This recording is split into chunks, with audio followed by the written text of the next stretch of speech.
من أدوار النبي عليه الصلاة والسلام التي أرسله الله بها تبليغ القرآن، تبليغ كلام الخالق للخلق.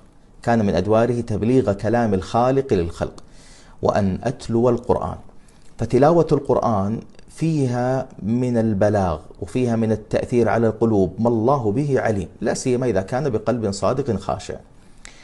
ابن حجر رحمه الله ورضي عنه في شرحه في أحد مواضع الحديث عن أحاديث النبي عليه الصلاة والسلام عن القرآن، وأظن في حديث خيركم من تعلم القرآن وعلمه في فتح الباري، قال: أعظم أبواب الدعوة إلى الله إسماع الخلق كلام الخالق. أعظم أبواب الدعوة إلى الله إسماع الخلق كلام الخالق.